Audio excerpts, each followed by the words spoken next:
moving day. Kind of like a before and after picture here. Taking this one to the barn, bringing this one into the shop. Got my work cut out for me on this one, I believe. At least I won't have to make a bunch of parts. This one was missing so much stuff. This is a 1946 Oliver DR. It's a 72-DR. What's that make it? 77 years old?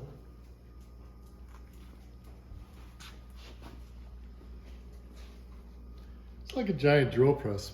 They call them overhead routers or boring machines. This one's pretty exceptional. It's 5 horse, which was an option. You can move the spindle up and down either with this big ship's wheel or with a foot pedal. It's pretty cool. You set it up to do repetitious things by using this fence and using this stop block situation that they have over here for limiting the travel up as well as down.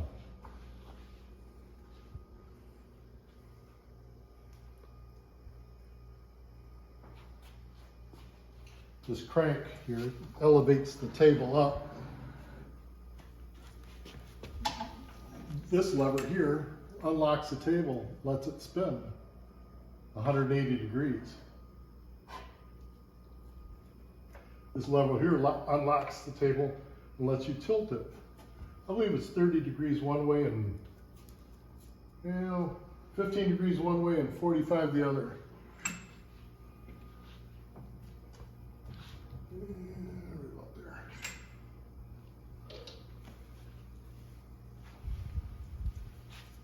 This looked worse than it was. I reground the table, of course, but no holes in it at all. It's got all the parts came with the machine with the exception of a couple brackets that Adam came up with some dimensions on, and I was able to duplicate the parts here in my shop. It was one speed. It's 3,400 or 3,450 RPMs. It's a bit fast for using it with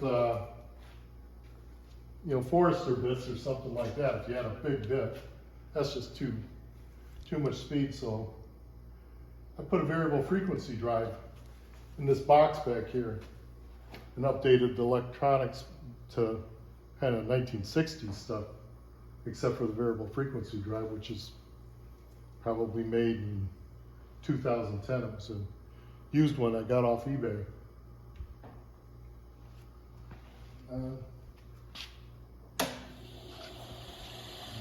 Sounds a little bit like a bird chirping a little bit.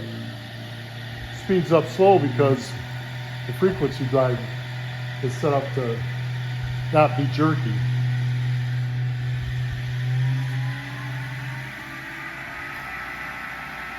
Speed right up to a blur.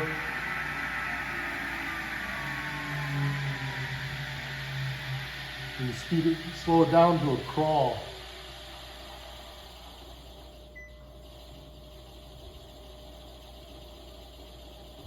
Still have enough horsepower where you can't stall the spindle. That's pretty clever.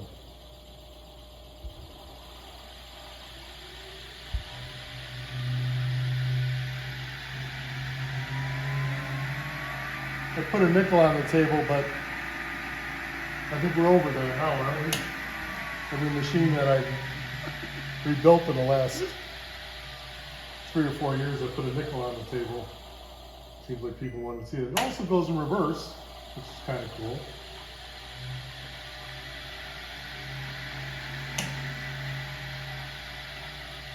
Well, somebody's gonna scream, "Why don't you put the brake on?"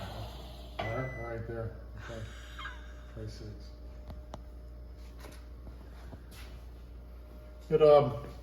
It is so complete.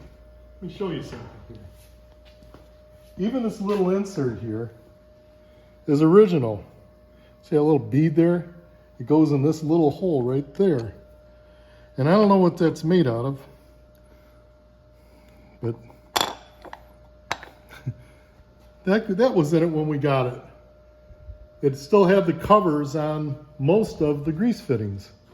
Back when these grease fittings were made, they didn't have a ball bearing sealing the grease fittings, so they put these little plastic covers on them. At least that's what I'm thinking they did. I put new grease fittings on it, but just for the hell of it, I cleaned the little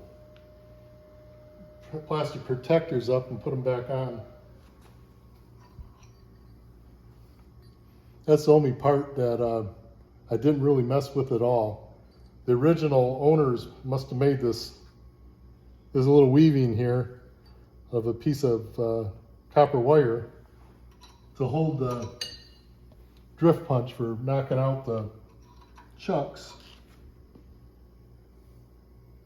So I thought I'd keep it that way. This is the number 2 Jacob's taper.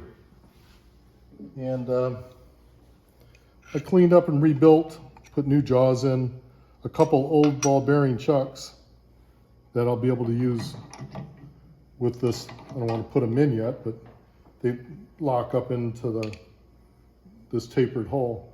Some of these 72 DRs came with a straight hole for just putting router bits in. This one has the tapered shank. This little bracket over here is for a chuck key. Kind of nice, huh? I also rebuilt a smaller chuck for it as well. Just keep them all together right there.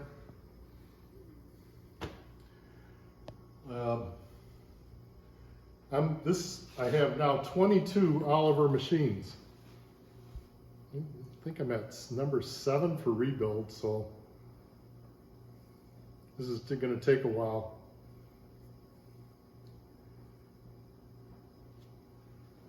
If there's any other points of interest here.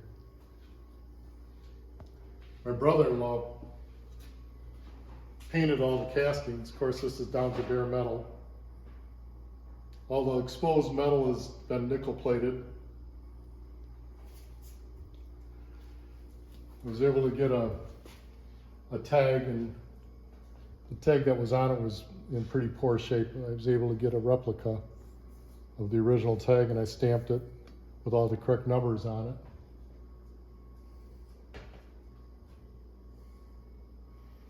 When I mentioned Adam's name earlier, it was Adam's Gross that got me the dimensions on the parts that were missing.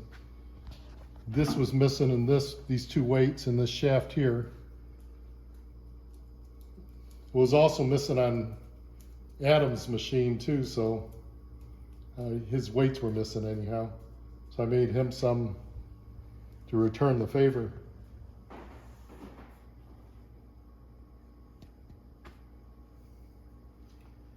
Building a machine shop or a wood shop this summer. So hopefully a building that'll be roomy enough to put all these machines in where I could set them up all so I can use them whenever I want. That's my dog Woody. Also wanted to ask, I'm looking for a corner vise. Oliver made them for, I don't know, 10 or 20 or 30 years back in 1910, 1920, 1930. It has the numbers 221A casted into it. Not all of them have Oliver casted into them, but they have 221A. They fit on the front corner of the wood benches that they sold. And the jaw width is relatively narrow. I think 4 inches is what they are. They don't open real big, but they got a peg that comes up. And they use them along the front face of the benches to clamp wood so you can get real close to the front of the bench and maybe do some planing or something. And I like to have one of those if somebody knows where one is. We'll see if Let's see if somebody can come up with one. Thanks for watching.